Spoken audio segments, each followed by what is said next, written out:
PM किसान सम्मान निधि की 22वीं किस्त फरवरी के अंत से मार्च 2026 के बीच जारी होने की उम्मीद है। लगभग 9 करोड़ किसानों को 2,000 रुपए मिलेंगे। किस्त पाने के लिए eKYC अनिवार्य है, जिसे ऑनलाइन या CSC सेंटर पर पूरा किया जा सकता है। पीएम किसान सम्मान निधि के लाभार्थियों के लिए अगली यानी 22वीं किस्त जल्द जारी होने की खबर है। रिपोर्ट्स में ऐसा कहा जा रहा है कि ये किस्त फरवरी के आखिरी सप्ताह से लेकर मार्च 2026 के बीच किसानों के बैंक अकाउंट में ट्रांसफर की जा सकती है। हालांकि दूसरी तरफ सरकार ने अभी तक इसकी कोई भी आधिकारिक तारीख घोषित नहीं की है। राशन कार्ड की eKYC नहीं कराई तो कटेगा नाम। 28 फरवरी है लास्ट डेट। सिवान में राशन कार्ड धारकों के लिए eKYC कराने की अंतिम तिथि 28 फरवरी है। जिन 20% 5.71 लाख लाभुकों ने अभी तक eKYC नहीं कराया है, उनका नाम राशन कार्ड से काट दिया जाएगा। जिन राशन कार्ड धारक सदस्यों लाभुकों ने eKYC नहीं कराया है, उनके लिए eKYC कराने को आखिरी मौका दिया गया है। दरअसल सरकार ने 28 फरवरी तक राशन कार्ड से eKYC कराने की सुविधा दी है। इसके बाद जिन लाभुकों द्वारा eKYC नहीं कराया गया होगा, उनका ये चयनित करते हुए उनका नाम राशन कार्ड से काट दिया जाएगा।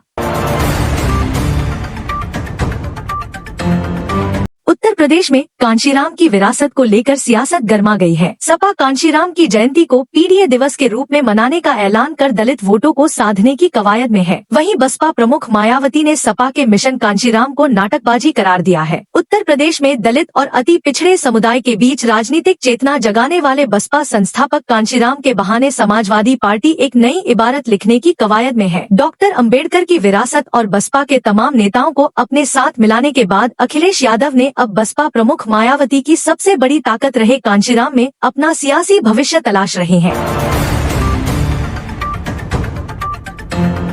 स्वामी अविमुक्तेश्वरानंद सरस्वती नाबालिग बटुकों से कथित यौन शोषण के आरोपों में घिरे हैं। कहा जा रहा है कि पुलिस ने नाबालिग बटुकों की मेडिकल जांच करवाई है। सूत्रों का दावा है कि मेडिकल जांच रिपोर्ट में पीड़ित दोनों नाबालिग बच्चों के साथ कुकर्म की पुष्टि होने की बात सामने आई है। मामले में पॉक्सो एक्ट के तहत केस दर्ज किया गया है। सूत्रों के मुताबिक नाबालिग बटुकों से यौन शोषण के आरोप में घिरे स्वामी अविमुक्तेश्वरानंद सरस्वती के खिलाफ मेडिकल रिपोर्ट में कुकर्म की पुष्टि हुई है। पॉक्सो एक्ट के तहत केस दर्ज है। अग्रिम जमानत पर इलाहाबाद हाईकोर्ट में सुनवाई होगी।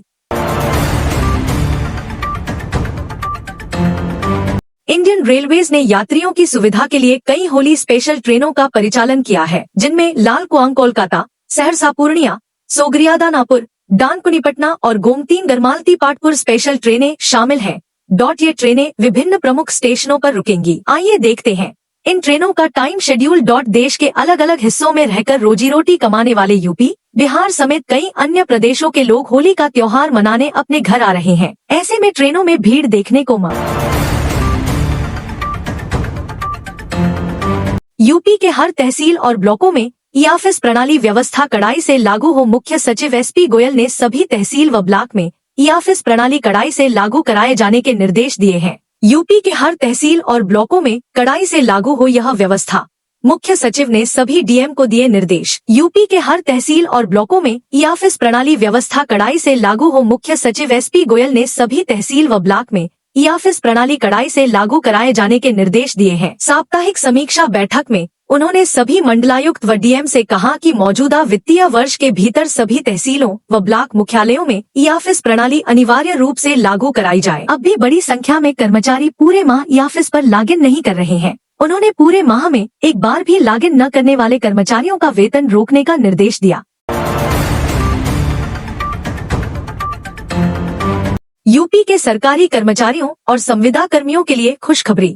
होली से पहले वेतन का आदेश। उत्तर प्रदेश के मुख्यमंत्री योगी आदित्यनाथ ने होली पर्व को देखते हुए प्रदेश के सभी विभागों के अधिकारियों को साफ निर्देश जारी किए हैं। उन्होंने कहा है कि सभी नियमित कर्मचारियों का वेतन हर हाल में होली से पूर्व उनके खातों में पहुंच जाना चाहिए। इसके साथ ही आउटसोर्सिंग, संविदा कर्मी, सफाई कर्मी और अन्य अस्थायी कर्मचारियों के भुगतान में भी किसी प्रकार की देरी नहीं होनी चाहिए। सीएम ने चेतावनी दी है कि वेतन भुगतान में लापरवाही पाए जाने पर संबंधित अधिकारियों के खिलाफ कार्रवाई की जाएगी।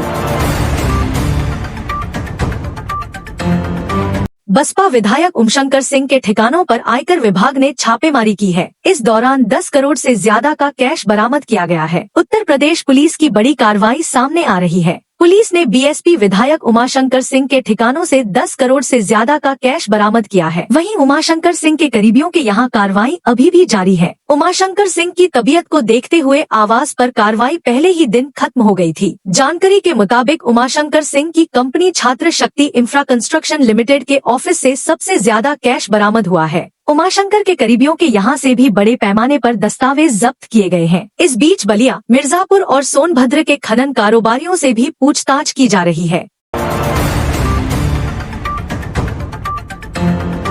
झांसी के मोंट थाना क्षेत्र में पड़ोसी द्वारा घर में घुसकर जबरदस्ती के प्रयास से आहत 16 से 17 साल की किशोरी ने सल्फास खाकर जान दे दी। घटना के बाद पुलिस ने आरोपी को गिरफ्तार कर लिया है। शव को पोस्टमार्टम के लिए भेजा गया है और मामले में धाराओं के तहत केस दर्ज किया गया है। उत्तर प्रदेश के झांसी जनपद के मोंट थाना क्षेत्र में एक किशोरी ने पड़ोसी द्वारा कथित जबरदस्ती से आहत होकर आत्महत्या कर ली। घटना के बाद इलाके में सनसनी फैल गई। पुलिस ने आरोपी को गिरफ्तार कर लिया है और शव को पोस्टमार्टम के लिए भेज दिया है। मृतका की उम्र करीब 16 से 17 साल बताई जा रही है और वह कक्षा 9 की छात्रा थी। उसके पिता ट्रक ड्राइवर हैं। परिवार में 2 बहनें और 1 भाई है और वह सबसे बड़ी थी। उनके साथ उसकी मौसी भी रहती थी।